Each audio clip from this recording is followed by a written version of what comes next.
Saudara, dengan mandat yang cukup luar biasa besarnya dari rakyat Indonesia bagi Encik Prabowo dan Gibran, apakah pengertian kemenangan ini bagi Indonesia dan rantau ini? Dapatkah pelbagai cabaran awal ini diatasi mantan jeneral tersebut? Serta apakah keutamaan kepimpinan beliau nanti? Dalam segmen analisis berita ini, Zamil Kanan ISIS Institut Yusof Ishak, Dr. Siwagi Dharma Negara berkongsi pandangan beliau.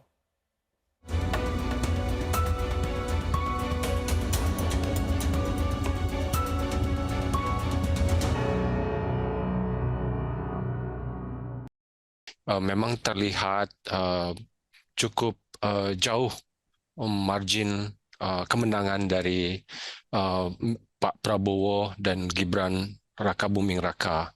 Kita lihat selisih hampir sekitar 2 kali lipat. Ini satu kemenangan yang sangat mutlak. Oleh itu, sukar dibayangkan bahawa langkah para pesaingnya mempertikaikan kemenangan Prabowo Gibran itu akan berhasil. Semasa mengungkapkan penghargaan kepada para penyokong beliau, Encik Prabowo berikrar akan menjadi presiden kepada semua rakyat Indonesia serta menyeru kepada perpaduan.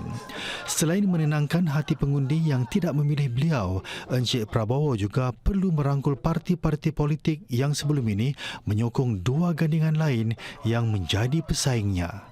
Kita tahu sudah ada beberapa upaya dari Bapak Prabowo, bahkan Presiden Jokowi untuk mencoba membangun hubungan komunikasi agar partai-partai yang tadinya berseberangan itu bisa bergabung dalam satu koalisi besar. Saat ini kalau kita lihat dari dukungan partai yang diperoleh Pak Prabowo hanya mencapai sekitar 41%. Jadi untuk menguasai parlemen masih kurang sekitar 9 atau 10% untuk menguasai parlemen. Bagi Pak Prabowo sangat penting untuk menguasai parlemen karena beberapa program andalan beliau akan sangat tergantung dari persetujuan parlemen. Menyentuh tentang dasar serta program yang boleh dijangkakan, perhatian tertumpu kepada sejauh mana pelbagai inisiatif Presiden Jokowi akan diteruskan pentadbiran baharu nanti. Ini memandangkan Encik Prabowo berkempen atas dasar menjadi penyambung kepimpinan Presiden Jokowi.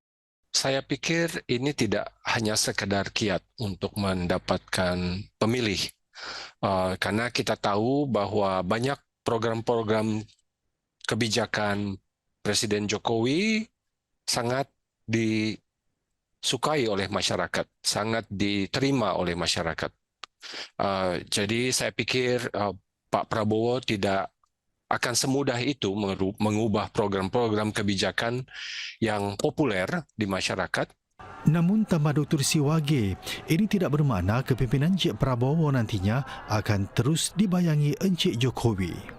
Kita juga tahu Pak Prabowo memiliki program-program ikonik sendiri. Akan ada proses transisi, di mana selama proses transisi ini beliau akan masih menggunakan beberapa program andalan Pak Jokowi, tetapi secara perlahan akan memperkenalkan program-program barunya. Kini negara-negara serantau juga akan memerhatikan apakah erti kemenangan ini kepada rantau ASEAN itu sendiri, khususnya dalam soal perdagangan dan pelaburan.